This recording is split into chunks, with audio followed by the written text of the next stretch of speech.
자, 오늘은 그 40페이지. 우리가 지난주에는 요 촬영 관계 때문에 많이 못 나갔고, 원래는 지난번에 여기까지 다 끝났어야 됐는데, 조금 늦춰졌어요. 여기 부동산 특성은 그 별표가 두 개. 그러니까 여기는 그 시험에서 거의 매년 언급이 됐다라고 생각하면 돼요. 그래서 오죽하면 거기 제목 있죠. 부동산 특성 옆에 딱 보면은 두 개밖에 없잖아요. 근데 가운데 보면 그 하이폰이 있잖아요.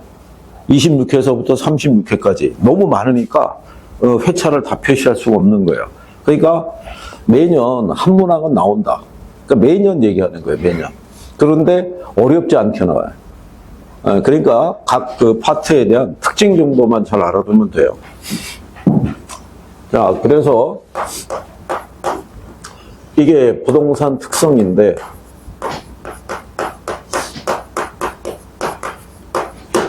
여기서 이제 시험에서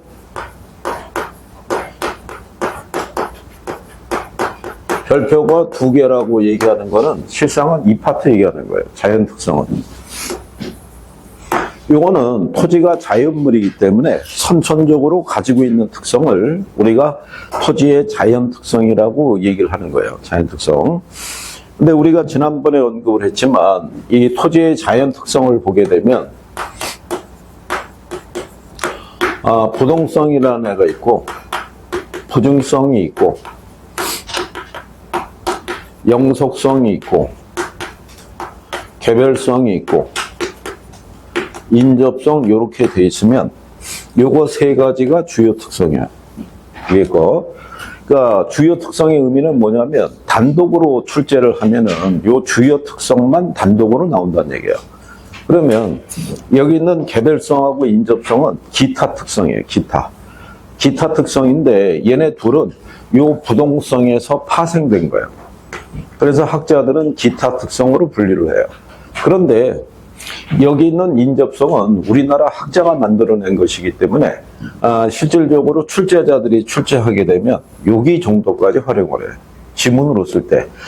얘를 활용하는 거는 제목을 바꿀 때 써요.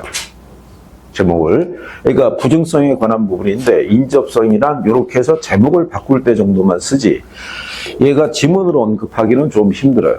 힘든 이유가 얘하고 중복이에요. 이 자체가. 그래서 이거 간단하게 예를 들어서 부동성의 의미는 뭐겠어요? 움직일 수 없다는 거야. 그러면 개별성의 논리는 뭐냐면 모든 곳에 있는 토지의 위치는 다 다를 거 아니에요. 그 토지마다 성격이 다 틀릴 거 아니에요. 그러면 왜 똑같은 위치를 갖고 있는 토지는 존재하지 않느냐? 움직이지 못하니까. 그래서 이 부동성에서 파생된 거라고 할 수 있는 거예요. 그러면 인접성이라는 건 모든 토지는 연결되어 있는데 우리 인간의 필요에 따라 경계를 구별해서 써요. 그러니까 나라 간의 국경이 있고 그 나라 안에 들어가면 도계, 군계, 개인 소유 간의 경계가 나타날 거 아니에요. 그럼 개인 소유 간의 경계를 그리다 보면 이렇게 A 토지와 B 토지 같이 인접해 있는 토지가 발생할 수 있어요, 없어요? 그러면 왜 이렇게 인접해 있는 토지가 발생하겠어요? 움직일 수 없으니까.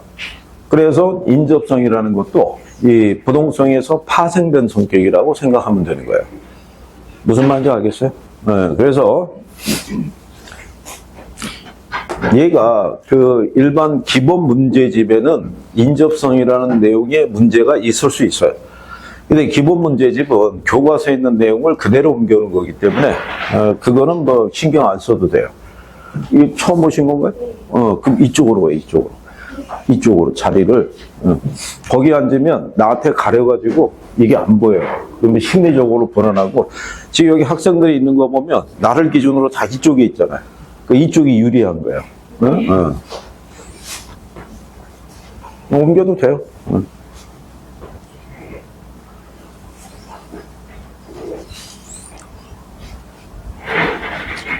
자, 그리고 여기 세 가지 성격에 대한 건 뭐냐, 왜 이렇게 강조하냐면 이게 주요 특성이기 때문에 만약에 시험에서 문제가 나올 때 부증성에 관한 것이다 이렇게 나올 수도 있고, 아니면 박스를 주고 이 내용은 어떤 특성에 관한 거냐 이렇게 단독으로 줄 때 그렇게 문제를 낼 수 있는 게 이거 3개밖에 없다는 거예요. 주요 특성이니까. 그러니까 나중에 여러분들이 기출문제 나온 거를 확인해 보면 인식할 수 있을 거예요. 그러면 선생님이 다 알려주는 거 아니에요. 어? 매년 나온다. 나오는데 단독적인 문제는 요거 3개에서만 나온다.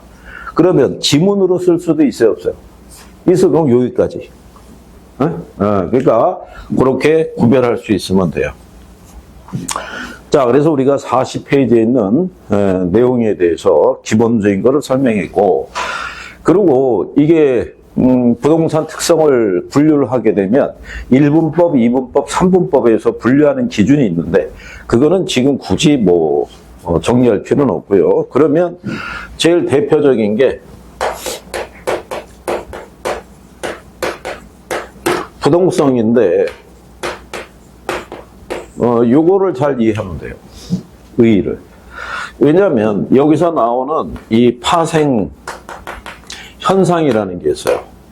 파생 현상 또는 파생 특성 이렇게 얘기하는데 이 파생 현상은 여기서 나온 거예요.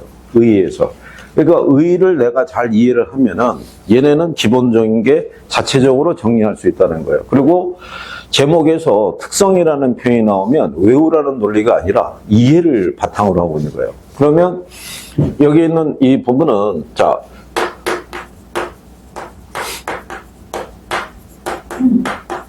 물리적 측면에서 토지의 지리적 위치는 인위적으로 이동할 수 없다라는 거예요. 우리 인간의 힘으로는 이동시킬 수 없다. 그걸 우리가 부동성이라고 얘기를 해요. 그죠? 그러면 이 파생 현상에서 부동성이라는 표현이 나올 때 가장 대표적으로 쓰는 표현이 있어요. 그 중에 첫 번째가 여러분 시장에, 교재에 보게 되면 41쪽에 기억에 가게 되면 시장 및 활동가 현상을 국지화시킨다라고 되어 있어요. 그죠? 그러니까 첫 번째 조건이 뭐냐면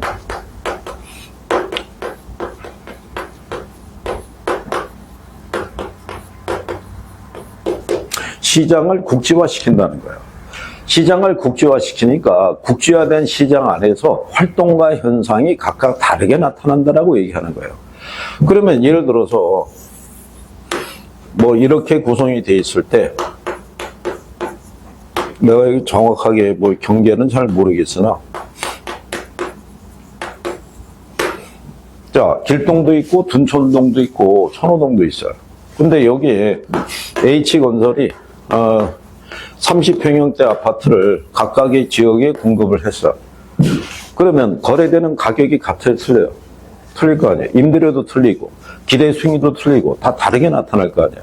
다르게 나타나는 이유가 뭐겠어요? 움직일 수가 없는 거예요.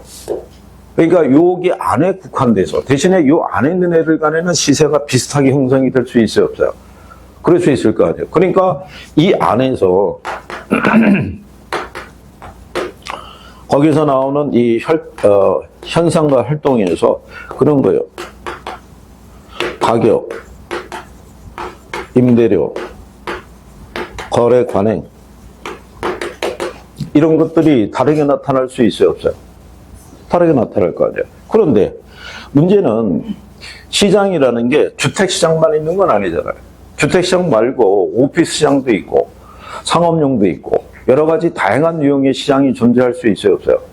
있는데 걔들도 역시 똑같은 현상이 나타날 수 있다, 없다? 서울의 대표적인 오피스시장 그러면 도심도 있고 마포, 여의도도 있고 강남도 있어요. 그러면 공실률이라든가 임대료 수준 이런 게 다 같아요, 틀려요? 다 다르게 나타나는 거예요. 그죠? 그래서 그거를 이제 여러분들이 인식할 수 있으면 돼요. 그래서 시장마다 보게 되면 어느 지역은 초과수 형태가 나타날 수도 있고 어느 지역은 초과 공급 현상이 나타날 수도 있어요. 그런데 상품 간의 이동이 된다, 안 된다? 이동이 안 될 거 아니에요. 그러니까 그 현상이 각 지역별로 고스란히 나타나는 거예요. 지역별 특성에서. 그래서 도심하고 마포, 여의도는 오피스시장이 공실이 많은데 강남은 공실이 거의 찾아보기 힘든 뭐 이런 현상으로 지역별로 나타나는 현상이 틀리다. 이렇게 해서 그래서 부동성을 물어볼 때 대표적으로 쓰는 것 중에 하나가 시장을 국지화시킨다는 거예요. 그러면 뒤에 가게 되면 부동산 시장의 특성을 가게 되면 이 표현이 또 나오겠어요, 안 나오겠어요? 또 나오는 거예요. 이런 특성을 갖고 있는 상품이 거래되는 게 부동산 시장이니까. 그래서 여러분들은 여기서 대표적인 특성이 있죠. 대표적인 거. 누가 봐도 부동성이고 누가 봐도 영속성이고 누가 봐도 부증성이라는 포인트가 있어요, 없어요? 그거를 내요. 얘네를 만약에 조금 더 들어가서 내면은 어려워요. 답 맞추기 힘든 거예요. 그래서 출제자들도 이 신청을 피하는 수준에서 간단하게 주는 거예요. 그 다음에 거기 보게 되면 두 번째가 외부 효과의 영향을 받을 수밖에 없어요.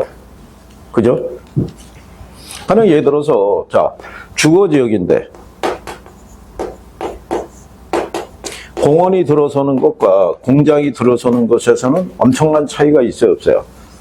근데 유리한 게 들어섰다고 가만히 있고 불리한 게 들어섰다고 그러고 내가 도망 다닐 수 있는 게 아니잖아요. 그러니까 이렇게 외부 효과의 영향을 많이 받는다 이렇게 생각하면 되는 거예요. 그 다음에 여러분들이 잘 아는 표현이 뭐가 있어요? 임장활동이라는 게 여러분들이 집 보러 다니고 땅 보러 다니는 거 아니야. 그러니까 결국 보러 다닐 수밖에 없는 이유가 뭐예요? 얘가 내가 필요한 곳으로 이동해서 오질 않잖아요. 그러니까 내가 보러 다닐 수밖에 없는 거예요. 네. 그래서 일단 기본적으로 요거 세 가지가 대표적이에요. 나머지 여러분들이 뒤에 가게 되면 표현에 대한 것이 있죠. 리을이라든가 미음이라든가 비읍이라든가 시옷이라든가 이런 것 있죠. 네. 이런 거는 여러분들이 우리 여사님도 저쪽 뒤쪽으로 가시고 뒤쪽으로 그래야지 여기 보기 편해. 네? 네. 가만히 봐봐요. 먼저 온 사람들이 유리한 위치를 먼저 차지하는 거야. 나중에 온 사람들이 어쩔 수 없이 이쪽으로 앉게 되는 거야. 그리고 사람이 이게 묵계라는 게 있잖아요. 그 양반이 거기 계속 앉으면 저기는 아무개 자리라고 그래서 우리가 자리를 피워지는 거야. 그러다가 언제 불협함이 생기냐면 주야 합반할 때. 주야 합반하면 저녁에도 앉는 사람이 있어 없어? 있을 거 아니에요. 거기 지금 박천이 앉는 자리가 그 저녁에 오는 그 총각이 있어. 그 총각 자리야. 그러니까 둘이 오게 되면 서로 그거 갖고 서로 째려볼 수 있고 그런 거예요. 그러니까 그건 서로 양해를 해야 돼. 이쪽으로. 예, 네. 괜찮아요. 지금 옮겨도 돼요. 여기 카메라에 나오지도 않는데. 뭐. 그래서 이런 내용이니까. 그리고 여러분들이 연상을 하면 돼요. 연상을. 자, 도심에 위치한 토지와 외곽에 있는 토지 있죠. 어느 게 가격이 비싸요.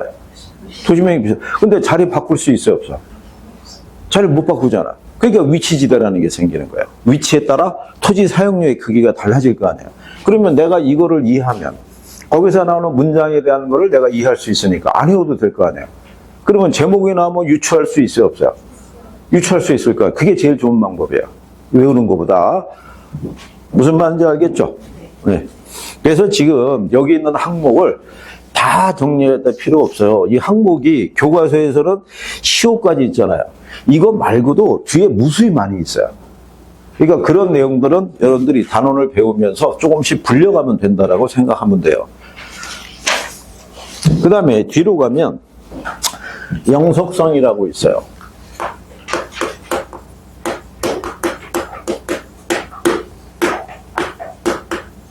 그러면 영속성이라는 거는 물리적 측면에서 공간으로 인식되는 토지 있죠. 얘는 시간의 경과라든가 사용 등에 의해서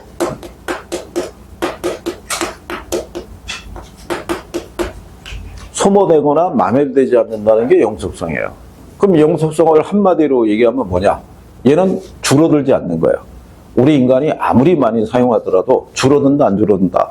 안 줄어드는 거예요. 그래서 여기서 나오는 파생 현상 중에서 이게 발생하지 않는다고 얘기하는 거예요. 감가상각이. 근데 여기 감가상각이라는 거는 별다른 언급이 없어도 물리적 감가상각을 얘기하는 거예요. 이거를 토지 특성에서. 왜냐하면 물리적 감가상각이 여기서 나오는 거예요. 여기서. 자, 토지라는 자원은 시간이 경과하든 간에 우리가 사용을 하든지 안 하든지 간에 걔는 소모되거나 마멸되지 않아요. 그죠? 그러니까 뭐가 발생하지 않아요. 감가상각. 그래서 문제가 출제됐을 때 토지 특성에 관한 내용이다 그랬을 때 영속성을 물어볼 때 감가상각이 발생하지 않는다 그러면 맞는 거예요. 그거를 물리적이다 경제적이다를 구별을 안 했기 때문에 오류다 이런 것은 잘못된 방법이에요. 토지 특성 자체에서 영속성은 그런 의미를 담고 있는 거예요. 무슨 말인지 알겠죠? 네, 그래서 옛날에 그래서 그거 가지고 이신청 들어간 적이 있어요. 감가상각이 발생하지 않는다. 그러니까 오류 아니냐, 경제적이냐, 물리적이냐를 구별을 해줘야 될 거 아니냐. 그거는 내용을 모르는 사람들이 이신청을 넣은 거고 영속성 의미 자체는 이걸 의미하는 겁니다. 그래서 감가상. 그러니까 당연히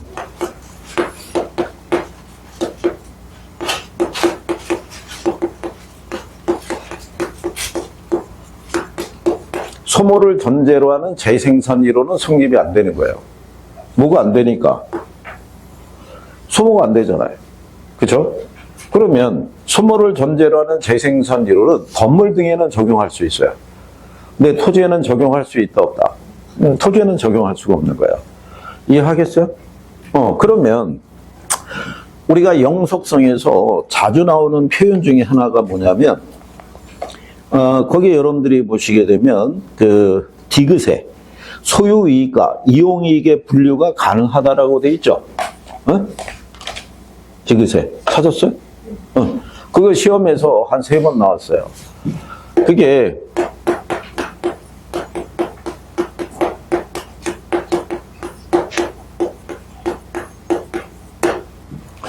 요 분리가 가능하다라고 얘기를 해요. 자, 이게 분리가 가능하기 때문에 부동산 시장은 다른 자본 시장과는 달리 이게 발달해요. 임대차 시장이라는 게. 그죠? 그래서 여러분들이 간평을 배울 때 부동산 가격의 특징 중에 하나가 부동산은 일반 재와 다르게 가격과 임대료 두 가지로 표시할 수 있어요. 그죠? 그렇지 않나요? 내가 가지고 있으면서 이익을 얻을 수도 있고 다른 사람에게 빌려줘서 거기에 따른 사용이익도 내가 수취할 수 있어요, 없어요?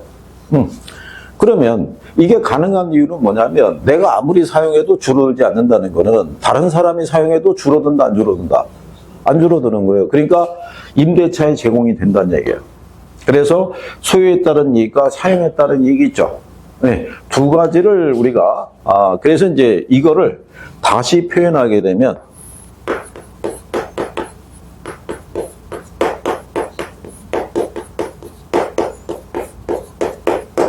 요 두 가지를 얻을 수 있다고도 얘기를 해요. 내가 가지고 있으면 가격 상승에 따른 차익도 기대할 수 있고 다른 사람에게 임대 주게 되면 임대 수익도 기대할 수 있어요, 없어요? 있을 거 아니에요. 그래서 이게 영속성에서 그죠? 언급되는 내용이다라고 얘기를 하는 거예요. 거기 하나 더 추가해 준다 그러면 가치 보존력이 우수하다고 그러죠. 응? 우리 왜 옛날 왜 그 영화 뭐 이런 거 보게 되면 딸이 시집 갈 때 어머니가 너희 할머니에게 물려받은 거라 해서 금가락지 이렇게 손에 쥐어주는 경우 있어요, 없어요? 그러면서 한마디 덧붙이죠. 시집 가서 급한 일이 있을 때 요긴하게 쓰라고 줘요. 그렇잖아요? 그러면 그게 최소한 못해도 5, 60년은 지난 거 아니에요. 근데 그 딸이 시집 가가지고 자기 사는 동안에 아무런 일이 일어나지 않았어. 근데 그 딸이 또 시집을 갈 때 그거 줄 수 있어요, 없어요? 그러면 언제든지 그 가치가 인정이 돼야 안 돼요. 그러니까 토지도 그렇다는 얘기예요. 그래서 가치 보존력이 우수하다. 그래서 투자 등의 대상으로서 선호도가 높다라고 생각하면 돼요. 그죠? 지금 금안동 가격이 어마어마하게 올랐죠. 그래서 일각에서는 앞으로 돌 생겼을 때 반지는 주고받지 않는 걸로 사회적인 공감대가 그렇게 형성이 되고 있는 거예요. 한 번 그거 돌반지 그 한 돈 준다는 거는 어마어마한 거예요. 그죠? 요즘 얼마나 하는 거야? 한 돈에. 자, 옛날에 5만 원이었는데 5만 원은 4만 5천 원 그랬는데 진짜. 그런데 그게 사람마다 틀린 거예요. 그 한 돈에 50만 원 했을 때 50만 원, 60만 원 했을 때 야, 여기서 더 올라가겠어? 근데 그때도 50만 원, 60만 원에도 투자한 사람이 있어요, 없어요? 있을 거 아니야? 그러면 그때 투자 못한 사람은 투자한 사람을 보고 부러워하는 거예요. 나도 그때 살 걸. 그리고 용기 내가지고 90만 원일 때 딱 투자했는데 갑자기 금값이 떨어지기 시작하는 거예요. 쭉 그래가지고. 그러면 또 사단 나는 거고. 그래서 투자라는 게 결코 쉬운 건 아닌 거예요. 그것도 결단력이 있어야지. 한 10여 년 전에 코인 처음에 도입됐을 때 그때는 5만 원 이 정도 수준이었어요. 그때 코인에 투자하는 사람 보고 리스크가 큰 데다 집어넣는다고 뭐라고 했던 사람들이 있어. 그게 지금의 가치를 기준했을 때 그때 투자 못한 사람은 무슨 생각 들었겠어. 무진장이 아쉬워할 거 아니야. 근데 똑같은 거예요. 옛날에 우리 할아버지는 강남 땅을 안 사고 뭐 했느냐 이런 논리하고 똑같은 거예요. 그래서 그건 사람의 선택이니까. 어쨌든 이런 성격이 있기 때문에 투자재로서 선호도가 높아진다라고 생각하면 되는 거예요. 그러면 한번 연상을 해봐요. 수명이 오랫동안 지속이 된다는 얘기는 개를 둘러싸고 있는 환경은 계속 변할 수 있어요, 없어요? 계속 변할 수 있는 거예요. 우리 왜 주변에 그런 얘기 많이 듣죠? 여기 개발이 다 됐잖아요. 근데 여기 토백이들 있잖아요. 그 양반들이 3, 40년 전에 여기 아무것도 없었다, 발판이었다, 뭐 논밭이었다, 여기 미나리 재배했다 이런 얘기 하잖아요. 그런데 계속 상황은 변하는 거예요. 그래서 부동산 가치는 항상 미래 이익에 기초를 두고 있어요. 그래서 거기 보면 부동산 가치 개념의 기준이 된다라고 돼 있잖아요. 그래서 부동산 가치는 장래에 기대되는 편익을 바탕으로 하고 있다라고 생각해야 돼요. 무슨 말인지 이해하겠어요?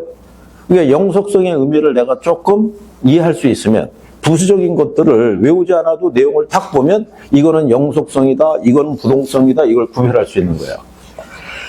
이해할 수 있겠죠? 예, 그래서 그렇게 구별하시면 돼요. 그리고 거기 시옷에 가게 되면 소득이득과 자본이득을 모두 향유할 수 있다라고 돼 있죠. 그게 이거랑 똑같은 거예요. 이거랑 같은 내용인데 또 분리시킨 거예요. 그래서 그렇게 구별할 수 있으면 돼요. 그 다음에 세 번째로 나오는 게 부증성이에요.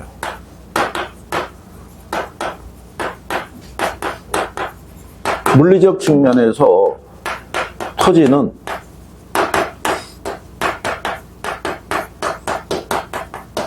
노동이나 생산비를 투입해도 물리적인 절대량을 증가시킬 수 없다. 이게 부증성이에요. 그죠? 우리가 지난번에 얘기했지만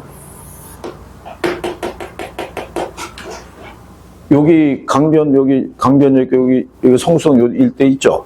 그 옛날에 다 한강 메워 넣어가지고 거기다가 지어진 거예요. 그게 아파트들이. 그래서 옛날에 건설하는 양반들은 땅 짓고 헤엄치겠어. 여기 파내면 모래 나올 거 아니에요. 그걸로 이제 메꿔놓고 거기다 아파트 짓고 막 이랬던 거예요. 그러면 여기 강이 있고 여기 육지가 있어. 근데 여기다가 흙을 이렇게 메워 넣어. 그럼 강이 뭐로 바뀐 거예요? 육지로 바뀐 거예요. 그러면 물리적 양이 늘어났다고 할 수 있어, 없어? 우리가 지난번에 얘기했지만 토지 경제학에서는 강이나 바다나 호수나 하천이나 다 같은 토지 자원으로 보는 거예요. 그러니까 우리 인류가 거주하고 있는 지구 있죠? 응? 지구는 단 하나의 거대한 토지 자원인 거예요. 지구의 70%가 바다잖아요. 물이잖아요. 근데 걔들도 토지 자원으로 분류하는 거예요. 그러니까 우리가 아무리 많은 비용을 투자한다고 해도 물리적인 양을 늘리기는 쉽다, 어렵다? 어렵다는 거예요. 그게 부증성이라는 거예요. 즉 영속성은 우리가 아무리 사용해도 줄어들지 않는다는 거. 부증성이라는 건 우리가 아무리 노력해도 그 양을 늘릴 수가 없다는 거예요. 그러니까 우리에게 주어진 양은 딱 고정돼 있다라고 생각해야 돼요. 그죠? 그래서 거기서 나오는 이 파생 현상 중에 하나가 뭐냐면 첫 번째가 이게 성립이 안 돼요. 생산비 법칙이라는 게. 그죠? 그러니까 생산비 법칙이라는 거는 재화의 가치는 재화를 생산할 때 투입한 비용이 있죠. 비용에 의해서 가치가 결정이 된다. 이런 얘기예요. 그래서 나중에 이제 우리가 지대론에 가게 되면 노동가치설 뭐 이렇게 해서 부연적으로 설명을 해드리는데 예를 들어서 비용이 10원이 들어가면 가치가 10원이고 비용이 100원이 들어가면 가치도 100원이 된다는 게 생산비 법칙이에요. 근데 토지는 우리가 비용을 들여서 생산한 재화가 아니잖아요. 그죠? 그럼 비용이 어떻게 돼요? 제로잖아요. 제로인데도 불구하고 얘는 가치를 가져요. 가치를 갖는 이유가 뭐 때문에? 우리가 지가라고 그러잖아요. 지가. 지가라는 게 뭐예요? 토지 가치의 줄임말이에요. 그러면 토지는 우리가 비용을 투입해서 만들어낸 재화가 아닌데 왜 가치를 갖게 됐냐 이런 얘기예요. 왜 가치를 갖게 된다는 거예요? 자연분인 토지를 소유하고 있음으로써 그 토지의 사용료 있죠. 지대를 획득할 수 있는 거예요. 무슨 말인지 알겠어요? 그래서 부증성으로 인해서 지대 또는 지가의 발생 근거가 되는 거예요. 그게 여러분 시험에 2번 나온 거예요. 작년 시험에도 나온 거예요. 예전 시험에도 인용이 된 선례가 있어요. 그래서 얘도 생산이 안 되기 때문에 무슨 이용의 근거가 되냐면 최이용 이용의 근거가 되는 거예요. 한번 우리가 이용을 선택하게 되면 그게 잘못된 선택이 됐다고 해서 우리가 추가로 또 생산할 수가 없을 거 아니에요.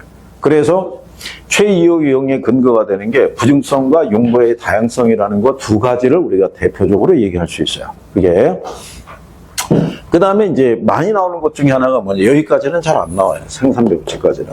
그죠? 자, 얘가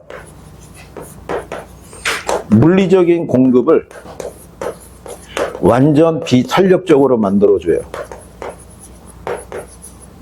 그러면 완전 비탄력적이라는 의미는 뭐냐면 시장에서 뭐가 변할 때, 가격이 변할 때 양이 변한다 안 변한다? 전혀 변하지 않는 거예요. 그래서 기울기는 이렇게 수직선으로 가요.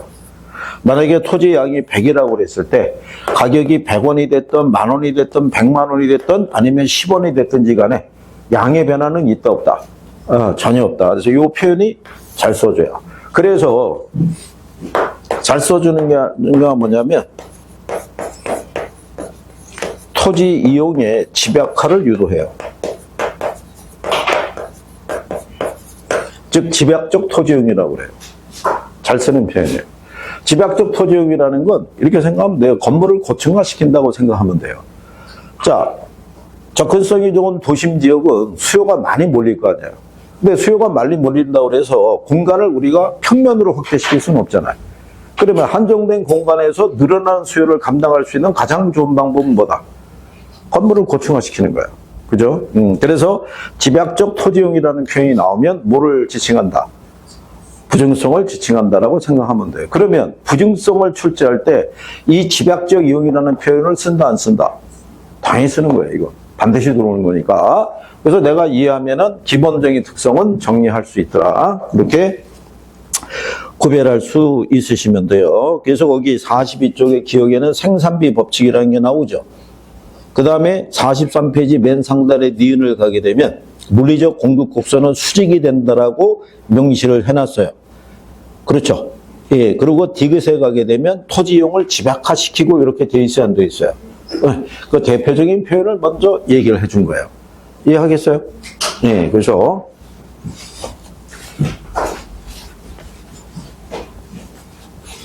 그 다음에 이제 4번째 나오는 게 개별성이에요.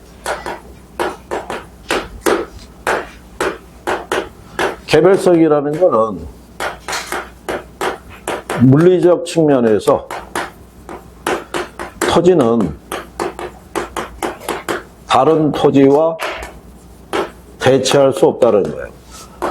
그래서 나타나는 파생 현상을 보게 되면 여기서 우리가 이제 그거를 얘기를 하는데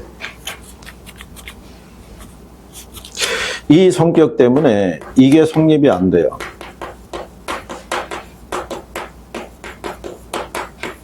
일물일가의 법칙이라는 게 성립을 안 돼요. 그러면 일물일가의 법칙이라는 거는 동일한 시점을 기준으로 동일한 종류의 상품 가격은 하나만 성립한다는 얘기예요. 그러면 일물일가의 법칙이라는 거는 이거를 전제로 해요.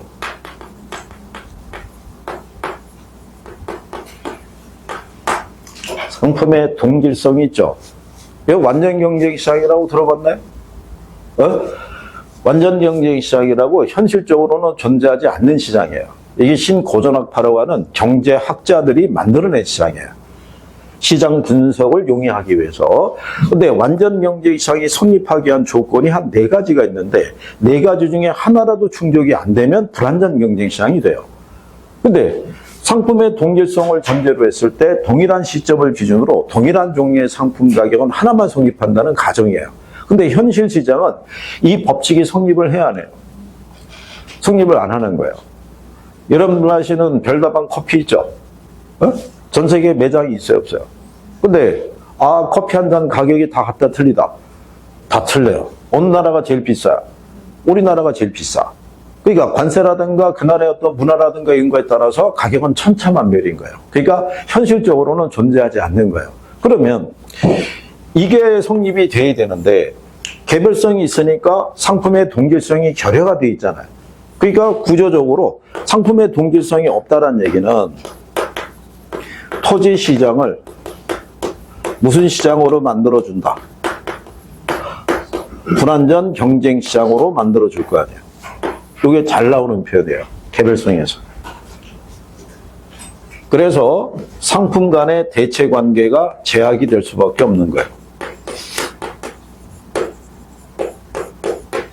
이게 개별성에서 나타나는 현상이다. 이렇게. 그래서 기억에 가게 되면 일물일가의 법칙이라고 명시가 돼 있죠. 예, 그래서 거기 두 번째 줄에 보면 부동산 시장은 무슨 시장이 되더라? 불완전 경쟁 시장이 되더라. 라고 하는 거. 개별성의 논리를 이해할 수 있겠어요? 근데 개별성이라는 건 건물이나 기타 계량물에도 적용이 된다, 안 된다?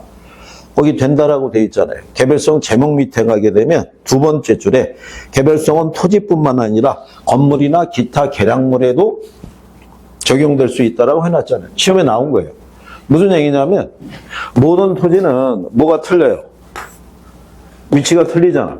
근데 여기에 건물이 들어서 있으면 어떻게 관리 운영하느냐에 따라 감가의 정도, 수익 발생의 크기가 다 다르게 나타날 수 있어요, 없어요? 그러니까 건물과 결합됨으로써 개별성의 현상이 좀 더 두드러진다라고 생각하면 돼요. 그래서 토지뿐만이 아니라 건물이나 기타 계량물에도 개별성은 적용이 가능하다, 이런 표현이에요. 이해하겠어요? 나중에 물어볼 때 딴소리 하면 안 되는 거예요. 여기서 이해한다고 해놓고 인천과 안 그래? 멀지 않았지? 물어볼 날이? 유예기간은 다 끝났는데? 그렇잖아? 거기 오늘 처음 오신 분은 결혼했나요? 안 했어요? 그래요? 성이 어떻게 돼요?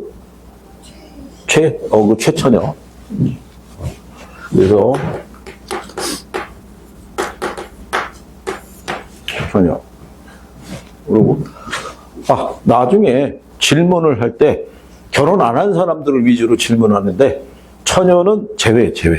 왜 처녀에게 물어보면 남친들이 쫓아올 수 있어가지고 처녀는 제외하고 총각들만 물어보는 걸로. 그래서 근데 어쨌든 알고는 있어야 되니까. 신뢰가 안 된다 그러면 남친 있어요? 남친 있어요? 남친? 네. 자, 알고 있으란 얘기예요. 남친이 있대. 그러니까 알고 있으라. 자, 어쨌든 간에 개별성에 대해서 그렇게 구별을 한 거예요. 자, 그 다음에 뒤로 넘어가면 인접성이라고 있어요.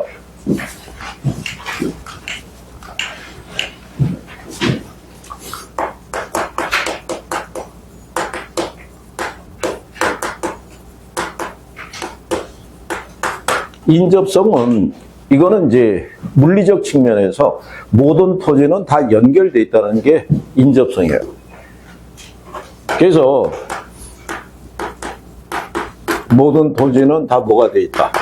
연결이 되어 있어요.